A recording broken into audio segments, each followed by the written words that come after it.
Hi guys, कैसे हैं आप लोग। सो गाइस, वीडियो में हम जेई मेन के पीवाईक्यूज कर रहे हैं जो कि periodic table and properties chapters आए थे। और ये है क्वेश्चंस अप्रैल 2023 अटेम्प्ट के। जैन के मैं ऑलरेडी अपलोड कर चुका हूँ, उससे काफ़ी पहले के भी मैं बहुत कुछ अपलोड कर चुका हूँ, दूसरे चैप्टर के भी। प्लीज़ एक बार प्लेलिस्ट सेक्शन जरूर देखिए, चैप्टर वाइज सब कुछ अपलोडेड है। ओके, सो फिलहाल इसमें हम स्टार्ट करते हैं। Which one of the following elements will remain as liquid inside pure boiling water.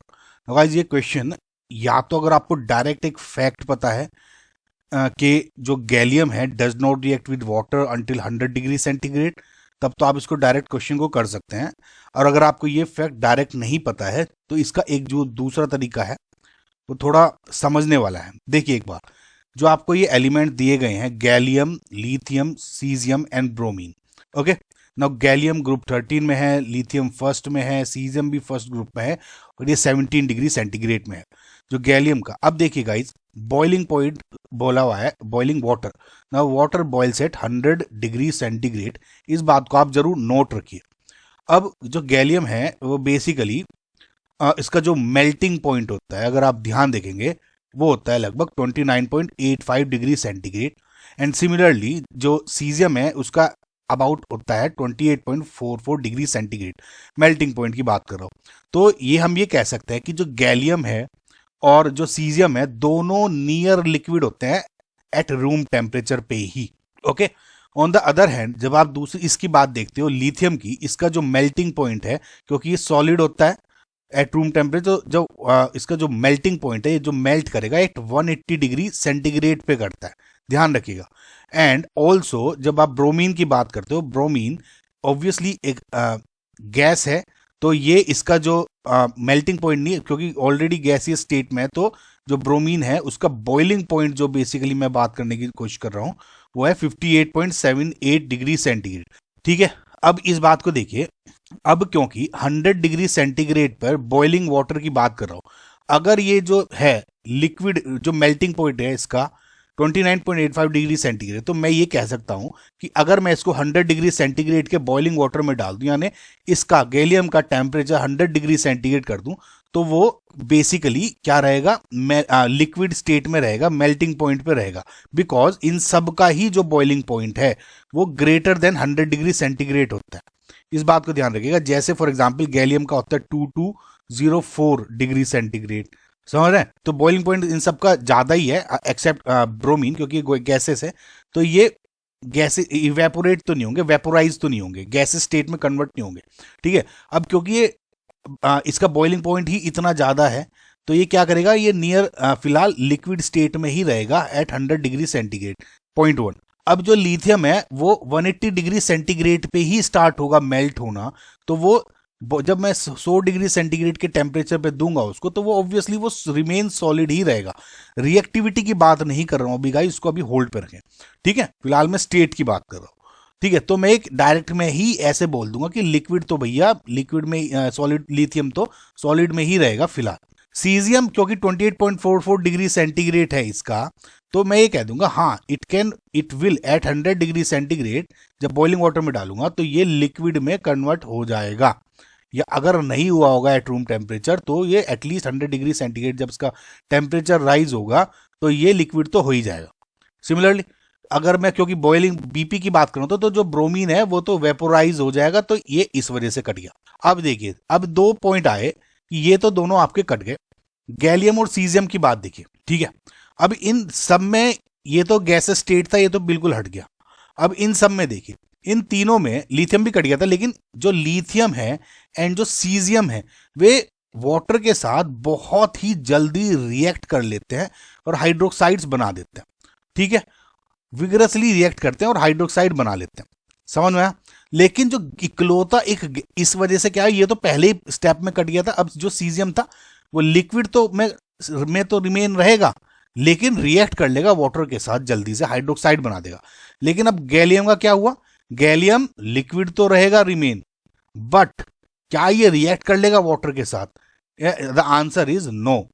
ये देखिए गाइज, मैं जो गैलियम है it does not react with water until 100 degree centigrade.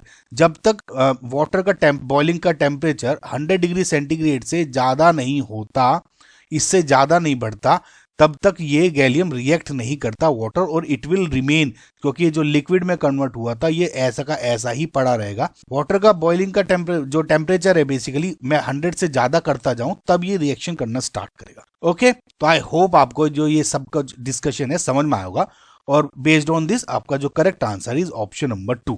So next question देखते हैं। Group 13 element react with O2 in amorphous form to form oxides of type M2O3. Which among the following is the most basic oxide? देखिए सबसे पहले तो एक आप फंडा याद रख लीजिए कि जो बेसिसिटी है of these oxides will increase down the group. ये अगर फैक्ट याद है तो आप वैसे भी इसको डायरेक्ट कर सकते हैं। तो मैंने क्या कहा, जो बेसिसिटी है of these oxides will increase down the group. वो ये इसलिए होता है क्योंकि जब आप डाउन द ग्रुप जाते हैं तो इन एलिमेंट्स का जो एटॉमिक साइज है, जो साइज है वो बढ़ता जाएगा, और साथ ही साथ जो इनका मेटेलिक कैरेक्टर है वो भी डाउन द ग्रुप इंक्रीज होता रहता है। समझ में आया? अब क्योंकि इंक्रीज होता रहता है तो जो इंटरेक्शन होगा बेसिकली इन ऑक्साइड आयंस के, ऑक्साइड एनायन और इनका जो आपका ग्रुप 13 के कैटायंस होंगे उनका, जैसे जैसे down the group size basically increase हो रहा है, ऑक्साइड का रिमेन हो रहा है, तो ड्यू टू दी अब क्योंकि साइज इंक्रीज हो रहा है तो जो इनके बीच में अट्रैक्शन होगा वो भी वीकर होता जाएगा।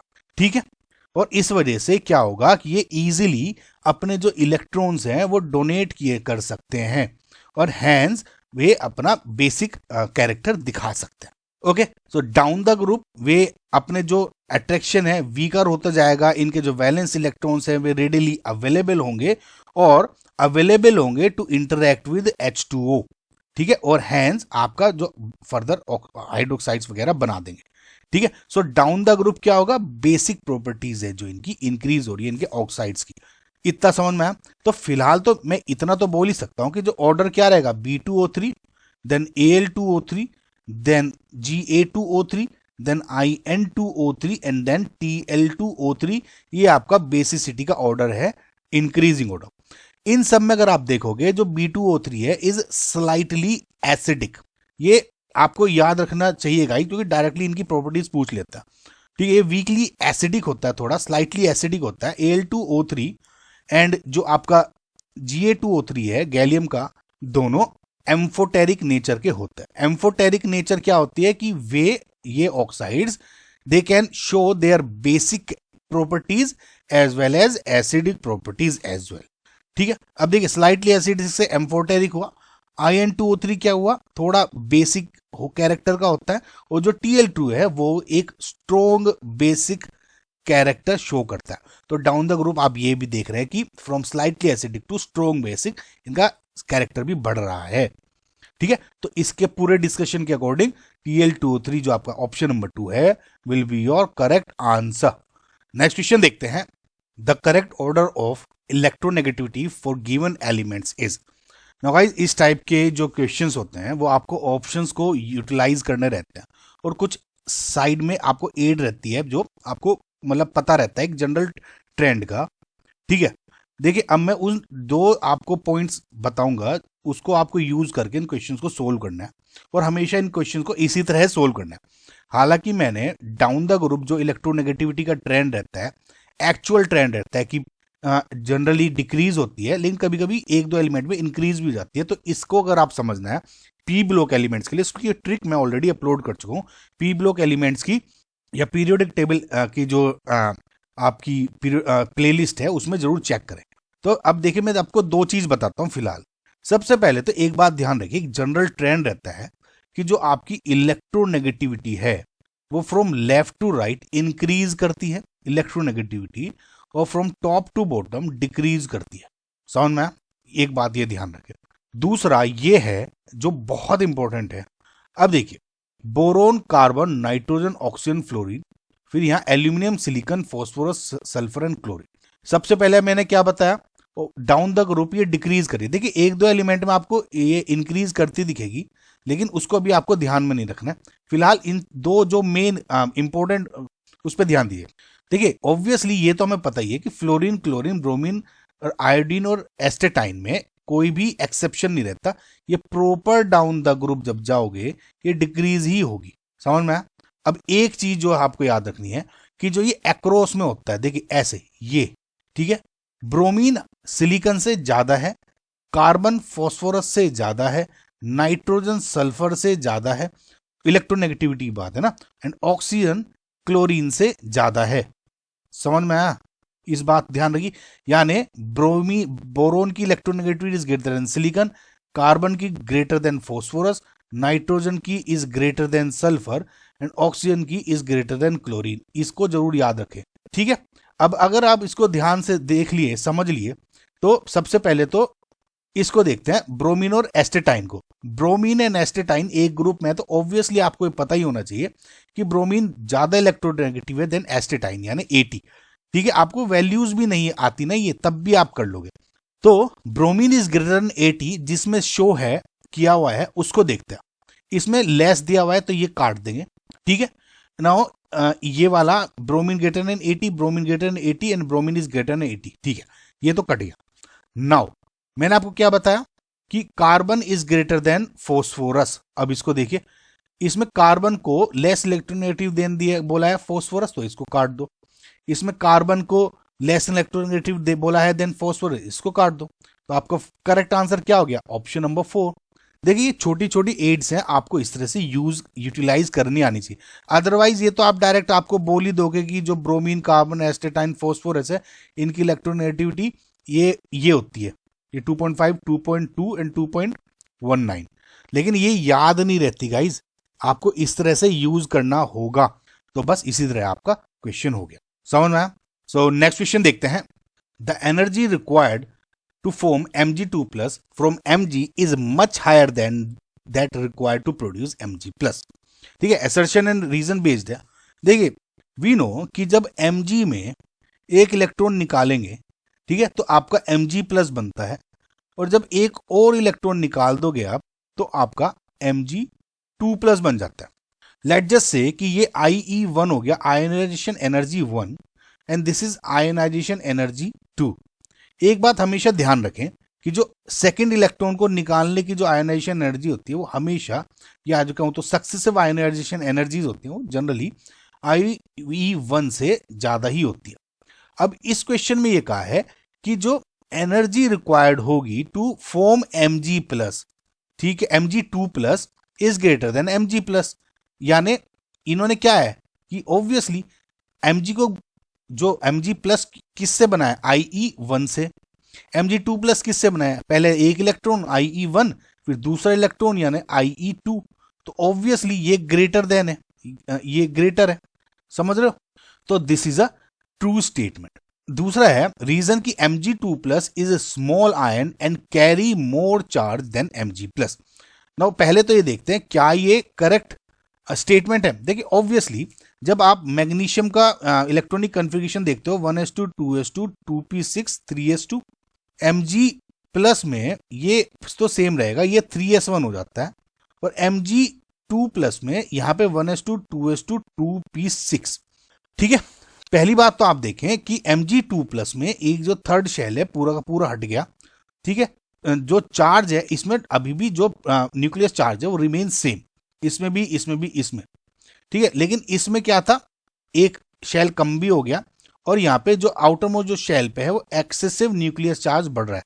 तो अगर मैं यहाँ से यहाँ तक पे आ रहा हूँ, क्योंकि इलेक्ट्रॉन्स भी कम हो रहे हैं, और इसकी वजह से जो इलेक्ट्रोस्टैटिक जो अट्रैक्शन है न्यूक्लियर चार्ज की वजह से वो इंक्रीज हो रहा है। और इसकी वजह से क्या होता है, जैसे आप ऊपर से नीचे आ रहे हो, जो आपकी इलेक्ट्रोस्टैटिक जो बेसिकली अट्रैक्शन है, जो न्यूक्लियस चार्ज का अट्रैक्शन है from to with its surrounding electron cloud, वो इंक्रीज होता जा रहा है, ठीक है। और इस वजह से क्या है, साइज छोटा होता जा रहा है, और प्लस जो इलेक्ट्रॉन होगा वो भी मुश्किल होता जाएगा निकालना। इसी वजह से IE2 क्या है, ग्रेटर देन IE1। कि देखो इसमें एक निकाल लिया, अब एक इलेक्ट्रॉन पे बढ़ गया, लेकिन न्यूक्लियस चार्ज बढ़ गया, अब इसको निकालने में और कठिनाई आएगी कंपैरिजन विद दिस। समझ में? आई होप आपको गाइज ये समझ में आ गया होगा जो मैं समझाने की कोशिश कर रहा था। बहुत सिंपल स्ट्रेट फॉरवर्ड फंडा है।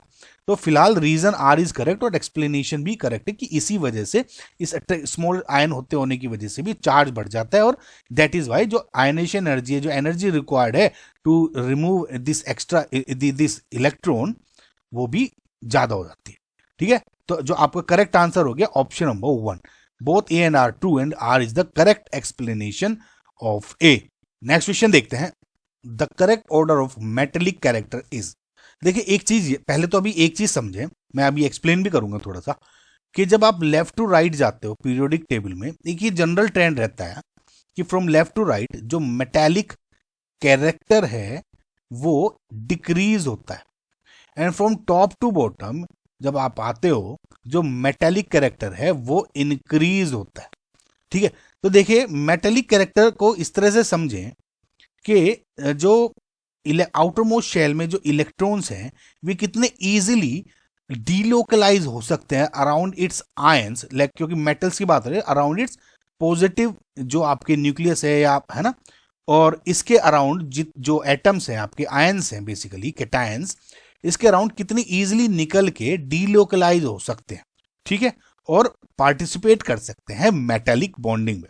ना फॉर एग्जांपल ये आपको कोई कैटायन है, Na+ ले लो, K+ ले लो, कुछ भी, इसमें एक इलेक्ट्रॉन है जो इसके अराउंड डीलोकलाइज्ड है, सिमिलरली इसके अराउंड भी है, सिमिलरली इसके अराउंड भी, इसके अराउंड भी, इसके अराउंड भी, इसके अराउंड। मैं बात जब करता हूं डीलोकलाइजेशन की, ये तो इलेक्ट्रॉन हो गया, लेकिन एक्चुअल में होता क्या है, इलेक्ट्रॉन क्लाउड होता है। तो ये इलेक्ट्रॉन क्लाउड हो रहा है डीलोकलाइज इसके पास में, है ना। एक बात ध्यान रखिएगा, इलेक्ट्रॉन क्लाउड ये क्या हो रहा है, डीलोकलाइज हो रहा है। तो जो ये इलेक्ट्रॉन क्लाउड है ये basically it behaves as a Fevicol समझ रहे हैं। तो मतलब फंडा क्या हुआ इसके पीछे कि जैसे ही ये कितनी आसानी से ये जो इलेक्ट्रॉन क्लाउड है वो डीलोकलाइज हो जाएगा, इलेक्ट्रॉन डीलोकलाइज हो जाएगा और बिहेव्स एज अ गोंद। ये गोंद क्या है, बेसिकली मेटेलिक बॉन्ड है। तो जो कैटायंस कितनी इजीली अपने इलेक्ट्रॉन रिमूव कर देंगे वो उतनी ही जल्दी मेटेलिक बॉन्ड बनाएंगे, और दैट इज वाई ये जो इनका मेटालिक कैरेक्टर है वो डाउन द ग्रुप इंक्रीज होता रहता है। क्यों? क्योंकि जैसे down the group size increase होगा तो आउटरमोस्ट शेल का जो एक इलेक्ट्रॉन है फॉर एग्जांपल वो इजीली रिमूव हो सकता है। That is why down the group तो मेटेलिक कैरेक्टर इंक्रीज हो रहा है। लेकिन लेफ्ट टू राइट में जब जाते हो नंबर ऑफ शेल तो सेम है, डाउन द ग्रुप में क्या होता है, शेल ऐड हो रहा था तो इसलिए आसानी हो जाती थी इलेक्ट्रॉन रिमूव करने में। लेकिन लेफ्ट टू राइट में number of shells remain same, तो क्या होता है, लेफ्ट टू राइट में जो न्यूक्लियर चार्ज है वो बढ़ता जा रहा है, न्यूक्लियर अट्रैक्शन बढ़ता जा रहा है। इसकी वजह से जो होल्ड है आउटर मोस्ट शेल पे न्यूक्लियस चार्ज का वो इंक्रीज होता रहता है from left to right, and that is why left to right में इलेक्ट्रॉन निकालना इतना आसान नहीं रहता जैसे लेफ्ट टू राइट में आते। समझ में आया? इतना आ गया समझ में? तो अगर अब इन तीन मेटल्स को देखोगे, इन तीन एलिमेंट्स को देखोगे, पोटेशियम, बेरिलियम एंड कैल्शियम, देखिए ऑर्डर क्या है कि जो बेसिकली क्या है, लिथियम है, बेरिलियम, फिर यहाँ पे सोडियम आता है, फिर मैग्नीशियम आता है यहाँ पे, ठीक है, फिर यहाँ कैल्शियम है, ये पोटेशियम है। ठीक है, अब देखिए फ्रॉम लेफ्ट टू राइट तो मैंने बताया डिक्रीज और टॉप टू बॉटम इंक्रीज। तो फिलहाल ये क्या है, यहाँ पे तो क्या है, टॉप टू बॉटम इंक्रीज हो रहा है, पोटेशियम है, इन सब में पोटेशियम मैक्सिमम है, उसके बाद डिक्रीज हो रहा है। ठीक है, अब देखिए ये हो रहा है increase, left to right decrease हो रहा है, तो potassium is greater than calcium, ऊपर से नीचे इंक्रीज हो रहा है, तो बेरिलियम क्या होगा, less than calcium. Straight forward था, समझ में आया गाइस? ठीक है, तो इसके अकॉर्डिंग जो आपका करेक्ट आंसर हो गया वो KCABE। ठीक है, यानी option number 3 will be your final answer. Next question देखते हैं, for compound having the formula GaCl4 the correct option for the following is. देखिए गैलस क्लोरो एल्यूमिनेट, इसका जो स्ट्रक्चर होता है तो कुछ इस तरह से, देखिए Ga+ और ये जो AlCl4 है वो नेगेटिव, ध्यान से देखिएगा इस। ठीक है, पहले तो ये ध्यान रखिए Ga+ और ये पूरा का पूरा इस तरह से कॉम्प्लेक्स बेसिकली एक फॉर्म हुआ है। अगर इसका स्ट्रक्चर आप ध्यान से देखेंगे तो ये जो AlCl4 है ये किस तरह से Cl टेट्राहेड्रली अरेंज्ड है, और जो एक Cl है वो इससे एक तरह से कोऑर्डिनेशन बॉन्ड बना हुआ है इसका। ठीक है, एंड दैट इज वाई इसको मैं ऐसे भी लिख सकता हूं कि AlCl और इसका जो ओवरऑल चार्ज में यहां नेगेटिव बना दूं तो इस तरह से हो जाएगा। तो आपको स्ट्रक्चर समझ में आ गया होगा इसका क्या है। ठीक, और बाहर इसके Ga+ है, अब देखिए जो ये बना बेसिकली AlCl4 नेगेटिव, ये देखिए Ga+ तो बहुत रेयरली पूछा जाता है, लेकिन AlCl4 नेगेटिव ज्यादातर पूछा जाता है। तो कैसे बनता है, तो ये है रीजन ऐसे कि जब AlCl3 के साथ आप क्लोराइड आयन की रिएक्शन कराते हो तब आपका ये AlCl4 नेगेटिव बनता है। ठीक है ना। हालांकि जो गैलियम है और एल्यूमिनियम सेम ग्रुप में है, लेकिन जो गैलियम है वो +1 ऑक्सीडेशन स्टेट ज्यादा शो कर सकता है। जैसे डाउन द ग्रुप आप आते हो, ठीक है, तो ऑक्सीडेशन स्टेट ये +1 इसमें शो कर रहा है, ऑब्वियसली आपको इसमें दिख भी रहा होगा क्योंकि इस पे पॉजिटिव चार्ज है। ठीक है, तो इसके अकॉर्डिंग क्या हुआ कि oxygen state of gallium in the salt is +3, incorrect, +1 है, यहां से भी आपको दिख ही रहा होगा AlCl4 नेगेटिव होता है। Cl forms bond with both Al and Ga in GaAlCl4, नहीं, ये बेसिकली सॉल्ट है और Al के साथ ही Cl के बन रहे हैं। ठीक है, ये incorrect. Ga is coordinated with Cl in GaCl4, this is also incorrect. अब ये बचा ये थर्ड, इसको भी देख लेते हैं। Ga is more electronegative than Al and is present as a cationic part of the salt। the cationic part आपको तो समझ में आ गया होगा कि Ga+ एंड AlCl4 नेगेटिव। ठीक है, तो कैटोनिक पार्ट तो ये तो पार्ट सही है। Ga is more electronegative then aluminium. इसकी मैं ऑलरेडी एक ट्रिक अपलोड कर चुका हूं कि जो पी ब्लॉक एलिमेंट्स है जो उनके डाउन द ग्रुप आते हो, इनके जो देखिए जनरल ट्रेंड ये रहता है कि down the group electronegativity basically decrease करती है, लेकिन कभी कभी क्या होता है कि जैसे आ रही है डिक्रीज हो रही है, एक एलिमेंट में इंक्रीज हो जाएगी फिर डिक्रीज होनी शुरू हो जाएगी, तो ये ट्रेंड रहता है। तो इसको कैसे याद करें, इसकी मैं ट्रिक ऑलरेडी अपलोड कर जाऊंगा, इलेक्ट्रोनेगेटिव ट्रिक आवेश केमिस्ट्री या पी ब्लॉक एलिमेंट्स की या पीरियोडिक टेबल की आप ट्रिक प्लेलिस्ट देखेंगे, उसमें आपको ट्रिक दिख जाएगी। देखिए होता क्या है, मैं आपको सिर्फ ग्रुप 13 का बता रहा हूँ इसमें स्पेसिफिकली, आई होप आप ट्रिक देख लेंगे। देखिए क्या होता है, बोरोन, एल्यूमिनियम, गैलियम, इंडियम। ठीक है, अब इसमें क्या होता है, देखिए यहां तक तो ये डिक्रीज होती है, ठीक है, फिर अचानक इंक्रीज हो जाती है और फिर ये डिक्रीज हो जाती है। समझ में आपको, मतलब बोरोन टू एल्यूमिनियम आते आते तो ये डिक्रीज हो रही है, यानी एल्यूमिनियम की जो इलेक्ट्रोनेगेटिविटी है इज लेस देन बी, लेकिन अचानक इंक्रीज हो जाती है for gallium which is greater then aluminium, और अगेन फिर डिक्रीज होनी शुरू हो जाती है। तो इसको आप ऐसे याद कर सकते हैं, किसी पेन की निब है कोई, ठीक है, वो, या फिर आपका जो जेवलिन होता है उस वो भी इसी शेप का होता है ना, तो वो वाला जो नीरज चोपड़ा फेंकते हैं उसकी शेप का जो हिस्टोरिकल जो जेवलिन की शेप बनती है वो बन रही है, तो यही मैंने उसको ट्रिक में बताया हुआ है। ठीक है, तो अदरवाइज गाइज आपको ये फैक्ट याद है तो ठीक है, नहीं तो आप कैसे करोगे आप सोल्व। ठीक है, तो फिलहाल gallium is more electronegative than एलियम, this is true and is present as a cationic part, this is also true. So option number 3 will be your final answer here. So next question देखते हैं। For elements B, C, N, lithium, beryllium, oxygen, fluorine, the correct order of first ionization enthalpy is। देखिए वैसे तो एक general trend ये रहता है कि जो आयनाइजेशन एनर्जी है from left to right increase होती है because effective nuclear attraction increase होता है फ्रॉम लेफ्ट टू राइट, और डाउन द ग्रुप ये डिक्रीज होती रहती है क्योंकि साइज बढ़ता जाता है। ओके, ये एक तो जनरल ट्रेंड है फिलहाल। तो इसके अकॉर्डिंग मैं ये कह सकता हूं, जब मैं बात कर रहा हूं, देखिए lithium, beryllium, boron, carbon, nitrogen, oxygen, fluorine, जब मैं इनकी बात कर रहा हूं तो ये मुझे पता है, लिथियम हो गया आपका फर्स्ट ग्रुप में और फ्लोरीन हो गया आपके 17th में हेलोजन में। तो ये तो देखिए एक फैक्ट हो गया कि fluorine will be the most electronegative element of them all. ठीक है, तो फ्लोरीन तो सबसे ज्यादा इलेक्ट्रोनेगेटिव है और लिथियम सबसे लेस मेटालिक भी है ऑब्वियसली। ठीक है, अब इतना अगर पता है तो फिलहाल इसके अकॉर्डिंग आप आंसर देखने की कोशिश करें।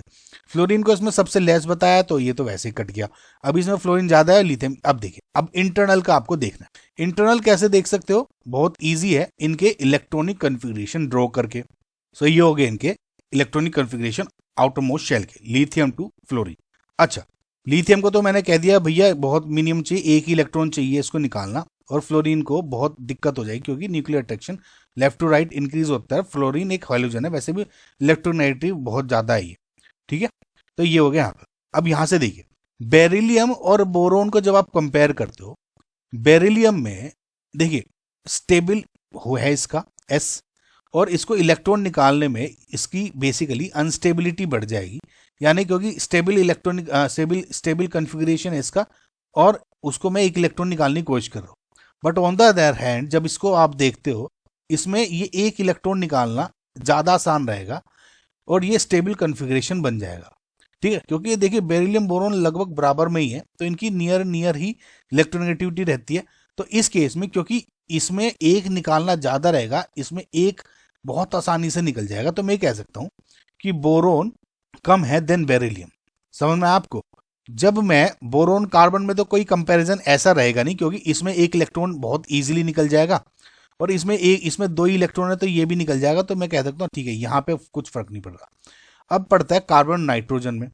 अब मुझे ये पता है, देखिए कार्बन ये एक इलेक्ट्रॉन निकाल रहा है, कोई फर्क नहीं पड़ रहा, लेकिन नाइट्रोजन हाफ फील्ड बन रहा है इसका सबशेल पी ब्लॉक का, पी का, तो इसमें से अगेन एक इलेक्ट्रॉन निकालना मुश्किल होगा।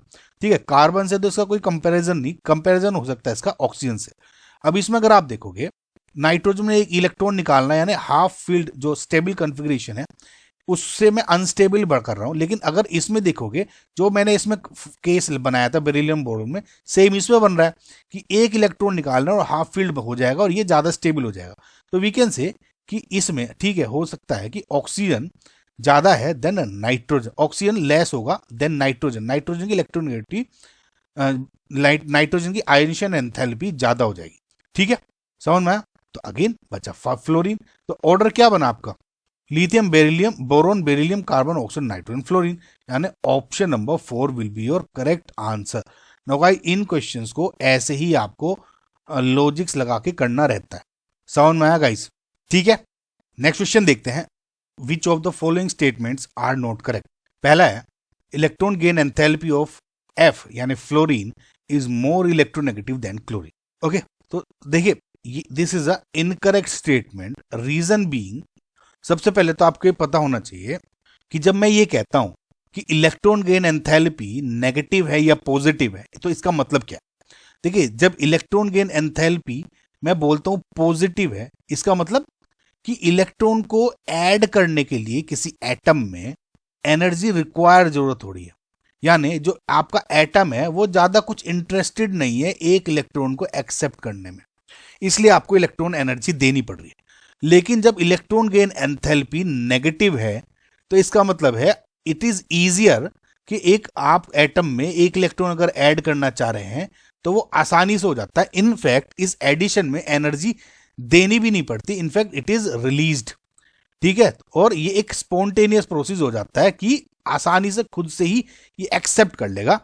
ठीक है, तो मतलब जब मैं ये बोलता हूं कि ज्यादा नेगेटिव, मोर नेगेटिव का मतलब मोर एनर्जी रिलीज्ड, एंड जब मैं कहता हूं मोर एनर्जी रिलीज्ड, इसका मतलब कि जो इजियर या ईजीनेस है, ठीक है, ऑफ एडिंग दैट इलेक्ट्रॉन, वो डाउन, बेसिकली एनर्जी, जितनी ज्यादा एनर्जी रिलीज हो रही है उतनी ज्यादा इजीनेस बढ़ रही है।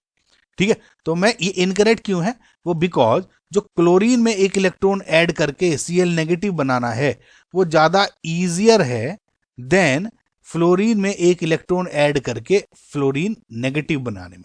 This is much, not much, बल्कि कंपैरेटिवली इजियर, कम है, ये ज्यादा इजी है। एंड दिस इज बिकॉज के डाउन द ग्रुप जब आप फ्लोरीन टू क्लोरीन में देख रहे हो, ठीक है, तो इसमें और इसमें साइज का डिफरेंस हो जाता है। ठीक है, और जो देखिए इसमें भी 7 इलेक्ट्रॉन्स हैं, ठीक है, कितनों के 4 और 7 इलेक्ट्रॉन्स है, और इसमें भी 7 इलेक्ट्रॉन्स है। ठीक है, अब इनमें जब मुझे एक एक्स्ट्रा इलेक्ट्रॉन ऐड करना होगा तो this electron will feel more electron repulsion, but इसमें क्योंकि बड़ा शेल है इनके एफ के कंपैरिजन में आउटर मोस्ट, तो इसमें जो इलेक्ट्रॉन ऐड करने में जो रिपल्शन होगा इलेक्ट्रॉन वो लेस होगा, इसमें ज्यादा होगा, और इस वजह से इसमें ऐड करना इलेक्ट्रॉन इज इजियर, और एनर्जी जो डेल एच है इज मच मोर नेगेटिव, यानी more energy will be released. ठीक है, तो ये फिलहाल रॉन्ग स्टेटमेंट हो गया, यानी ए इज रॉन्ग, इनकरेक्ट पूछा हुआ है। ठीक है, तो यानी ये तो कट गया क्योंकि इसमें ए प्रेजेंट नहीं है। ठीक है, अब सेकंड ऑप्शन देखते हैं, ionization enthalpy decreases in a group of periodic table.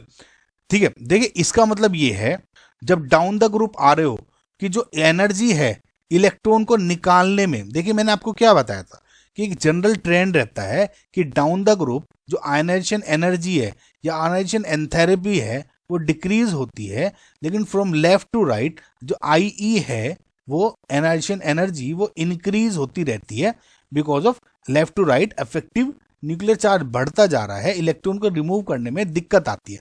लेकिन इसमें शेल एटॉमिक साइज बढ़ता जा रहा है तो एक इलेक्ट्रॉन को निकालने में आसानी हो जाती है, क्योंकि वीक न्यूक्लियर चार्ज हो जाता है थोड़ा।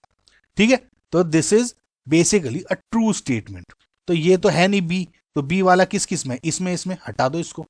ओके गाइज, नाउ अगर आप इन दो स्टेटमेंट को देखो तो इसके अकॉर्डिंग आपका फर्स्ट स्टेटमेंट सही आ रहा है। लेकिन गाइज आपको मैं एक चीज दिखाता हूं कि जो ऑप्शन सी है ये NTA के अकॉर्डिंग भी और इन ऑप्शंस के अकॉर्डिंग भी इनकरेक्ट बोला गया है, लेकिन as per me it should be correct. अगर आपको लग रहा है कुछ और, आप मुझे कमेंट में जरूर लिखिएगा। लेकिन देखिए वाई, बिकॉज इसमें वो कहा है कि electronegativity on atom depends upon the atoms bonded to it.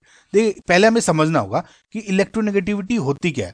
Electronegativity is basically कि टेंडेंसी किसी एटम की, ठीक है, of an element obviously to attract electrons toward itself.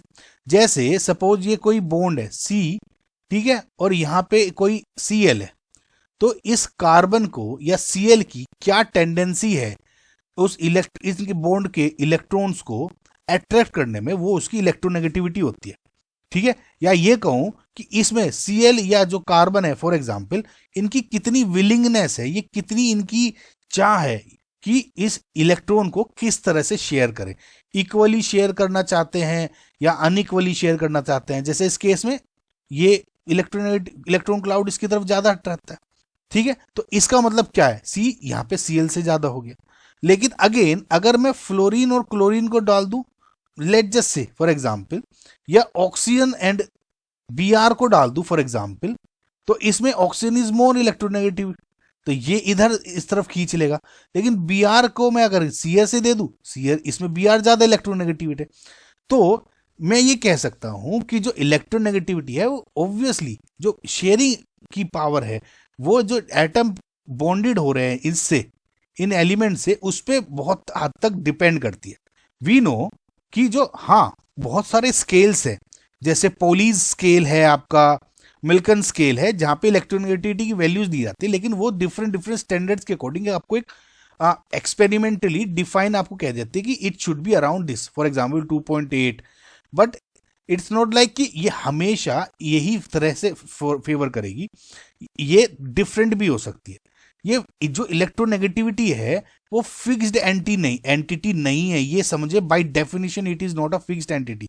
ठीक है, जो इलेक्ट्रोनेगेटिविटी है ये डिपेंड करती है, इन्फ्लुएंस होती है बहुत सारे डिफरेंट फैक्टर से, यानी किस किस बॉन्ड टाइप से जुड़े हैं ये एलिमेंट्स, ऑक्सीडेशन स्टेट क्या है ऑफ एलिमेंट्स की, हाइब्रिडाइजेशन क्या है।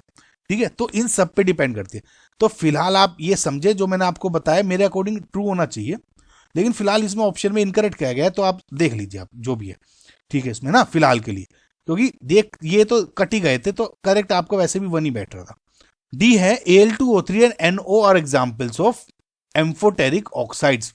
No, again this is a incorrect statement. वो इसलिए गाइस देखिए, अब एक आपको ये तो पता ही होगा जो मैंने आपको बताया था कि जब आप ग्रुप 13 में बनते हो, यानी B2O3, Al2O3, Ga2O3, In2O3 and Tl2O3, इसमें ग्रुप 3 में या स्पेसिफिकली डाउन द ग्रुप जो बेसिसिटी है वो इंक्रीज होती रहती है। और वैसे भी ये भी बताया था कि जो B2O3 वो स्लाइटली एसिडिक होता है। ठीक है, Al2O3 एंड Ga2O3 ये एम्फोटेरिक होते हैं, मतलब ये एसिडिक एंड बेसिक दोनों रखते हैं। In2O3 अगेन इज बेसिक और Tl2O3 स्ट्रॉन्ग बेसिक होता है। ठीक है, तो Al2O3 ये तो एम्फोटेरिक है, दिस वी नो, बहुत कॉमन फंडा भी है।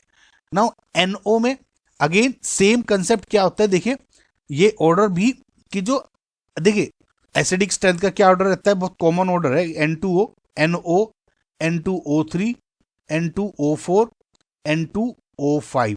N2O4 को क्या है बेसिकली NO2 डाइमर बन जाता है तो N2O4। तो इसमें हम कहते हैं कि लेफ्ट टू राइट जब ये जा रहे हो तो एसिडिक स्ट्रेंथ बढ़ रही होती है। और इसमें स्पेसिफिकली ये एक बहुत कॉमन एग्जांपल है कि जो N2O एंड NO है दीज टू आर न्यूट्रल, यानी ये ना तो एसिडिक और ना ही बेसिक प्रॉपर्टी शो करते हैं। ठीक है, ना तो एसिडिक ना ही बेसिक। तो इसका मतलब जो NO है एम्फोटेरिक तो हो ही नहीं सकता, बोथ कहां से शो करेगा जब ये कुछ भी नहीं शो करता। तो इसकी वजह से ये इनकरेक्ट स्टेटमेंट हो गया। तो आई होप गाइज आपको सारा एक्सप्लेनेशन समझ में आ गया होगा। नेक्स्ट क्वेश्चन देखते हैं। Identify the correct order of standard enthalpy of formation of sodium halides. Now guys एक चीज देखिए कि जो ये सब के सब जो इनके लैटिस बने हुए हैं, ठीक है, तो लैटिस एनर्जी के अकॉर्डिंग आप इनको डिसाइड करते हो कि इनकी स्टैंडर्ड एंथैल्पी ऑफ फॉर्मेशन कितनी है। अब इसका मतलब क्या है स्टैंडर्ड एंथैल्पी ऑफ फॉर्मेशन कि कितनी, देखिए कि कितनी एनर्जी रिक्वायर हुई या कितनी एनर्जी रिलीज हुई टू फॉर्म दिस।